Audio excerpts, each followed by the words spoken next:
Keď sme v roku 1994 zorganizovali prvú výstavu, tak sa niesla pod názvom Prvá malokarpatská výstava Burza minerálov, hornín, fosílií a drahých kameňov. A po niekoľkých rokoch sme uvažovali nad tým, ako by sme toto podujatie dostali viac medzi ľudí, pretože predsa len ten názov bol dlhý, tak vznikol názov Pezinský permoník a odtedy v tomto duchu, ako konáme všetky akcie, aj výstavy, ktoré sa dejú na Pezinskom permoníkovi, tak aby sme si uctili túto postavičku tohto banského škriatka.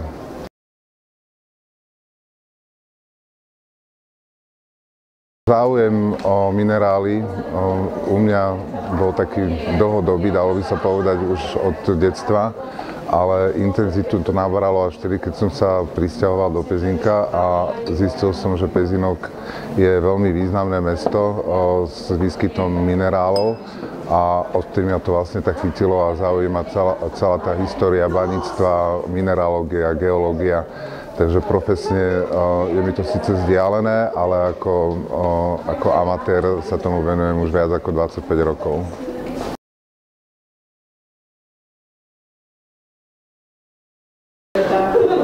Je to naozaj šarlatánska otázka. Ja väčšinou odpovedám na podobnú otázku spôsobom, že každý nech si verí, čomu chce. Ja si myslím, že keď človek niečomu verí, tak mu pomôže aj ten kameň, ale je to vyslovene na jeho rozhodnutí.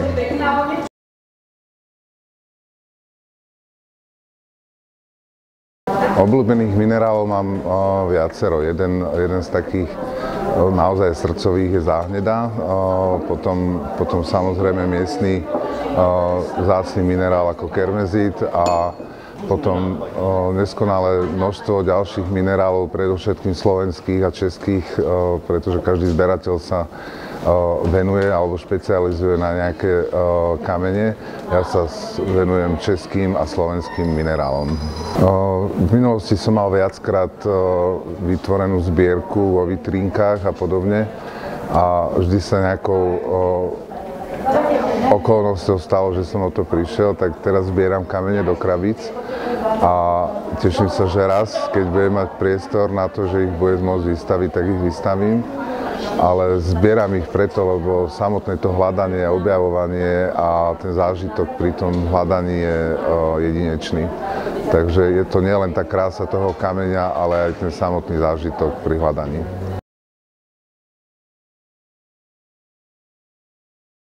Nezisková organizácia Barbora má jeden projekt Geomontánny park Pezinok. Je to projekt na zachovanie kultúrneho historického dedičstva Malých Karpát. A vznikla táto myšlienka hlavne kvôli tomu, aby sa tá krása Malých Karpát nielen využívala, ale aj spoznávala. A práve tým, že majú ľudia možnosť poznávať veci, tak majú bližšie k tomu, že ich neničia.